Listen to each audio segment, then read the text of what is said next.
Hello, it's Mark. Thanks for stopping by. And today we're going to do another Scotch Sunday, and it's going to be Tomatin Highland single malt Scotch. This is the 12-year-old bourbon and sherry cask. So I've done several Tomatins before. This is actually probably one of the very first I did was the 14 Portwood, which is part of the core line. This is also part of their core line. So, anyway, on with that. I'm going to go ahead and give this a little pour.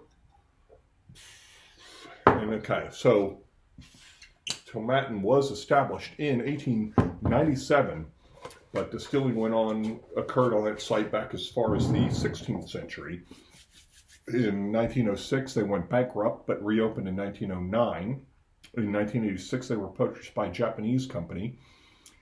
In 1987, they were one of the largest, if not the largest, malt distiller in Scotland. However, most of their stuff went into blends.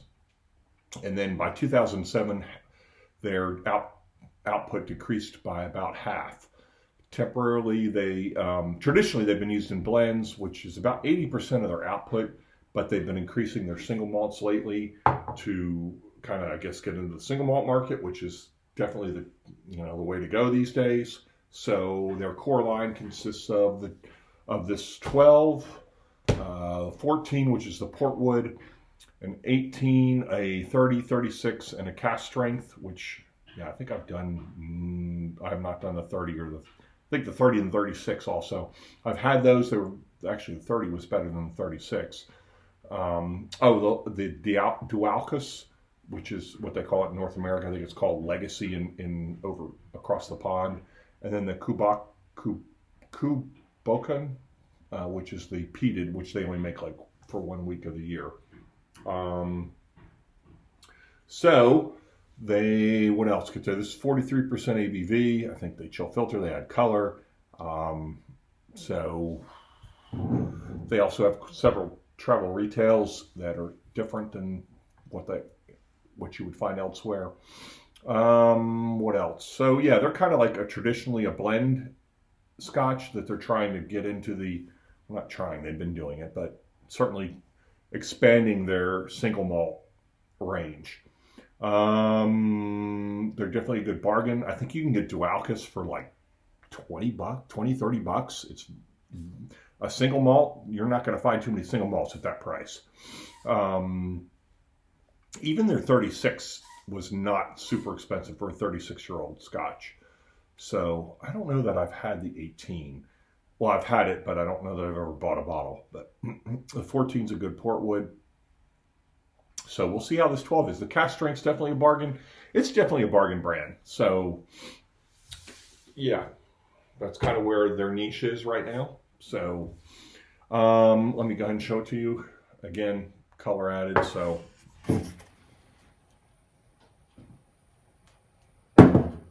they probably use refill casks. So let's see what it says here. Let's see what the bottle says first. A whole lot of nothing. Rich fruit aroma is prelude to sweet, smooth flavors of ripe apples, pears, and a subtle suggestion of nuts before a long, lingering finish. They all say long finish, and it never is.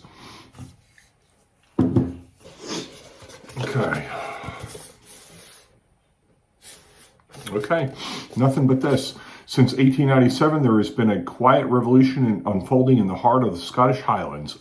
High amongst the smooth, rounded peaks of the Monadala Mountains, there is no room for the rugged, and there is no room for the rugged and robust. Rugged and robust. I don't know why there would be no room for them. Here, patience, a gentle hand, and passion for purity rule the day.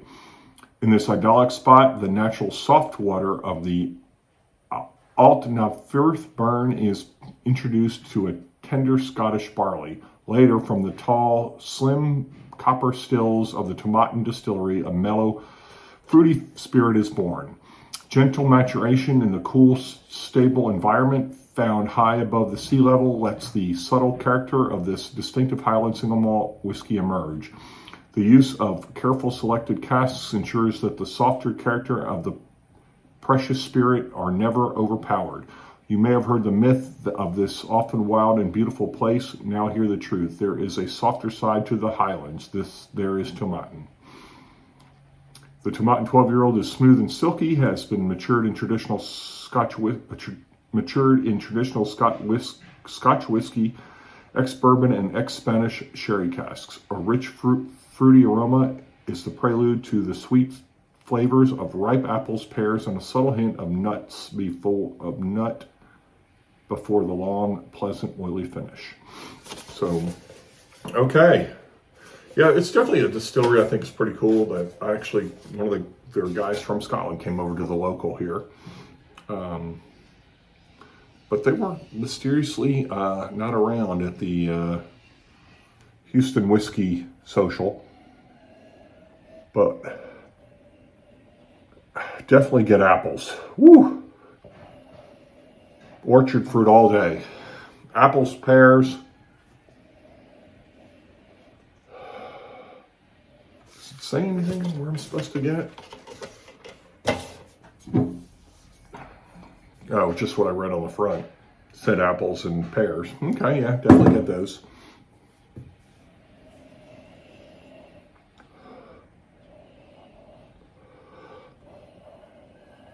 I get citrus though, also citrus, mint. This is fruit forward very much. Ooh.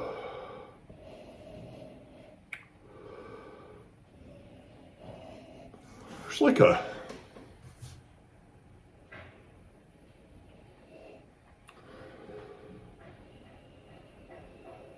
Okay, so fruit forward for sure.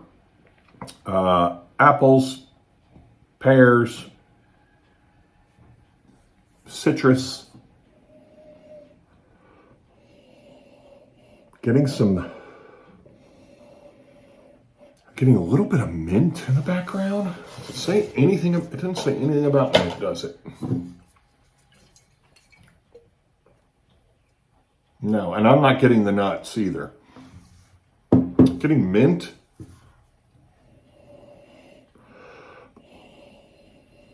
Some butter.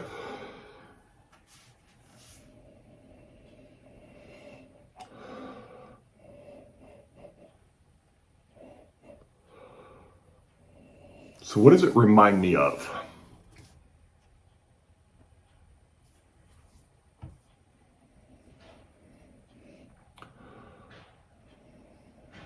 Apple butter. It reminds me of apple butter. I lived in PA, so apple butter was pretty common up there. Not so much in Texas. Apple butter. And on that bread. That's what I get. All right, onto the palate.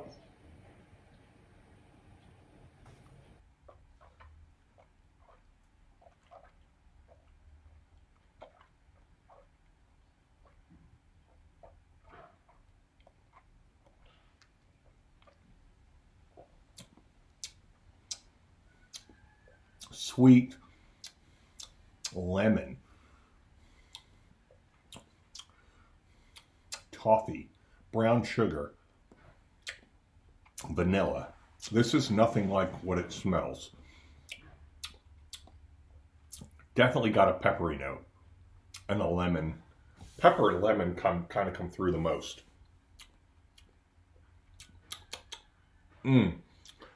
Okay. Wow, that's not what it smells like, because it smells like apple butter.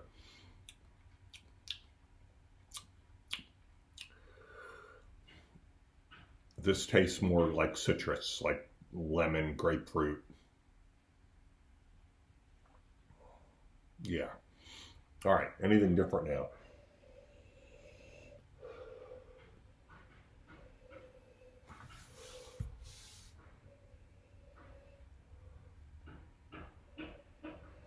Getting a little darker fruit now. Maybe raisins or figs. Not so much of the pears and apples. Definitely changed.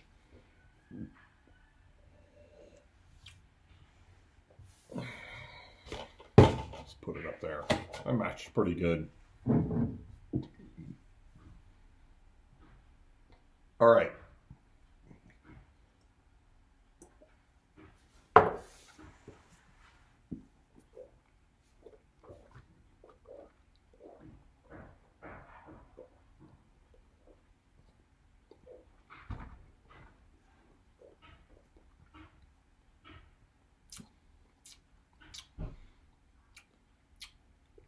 Malty, lemon, grapefruit, peppery, definitely spicy.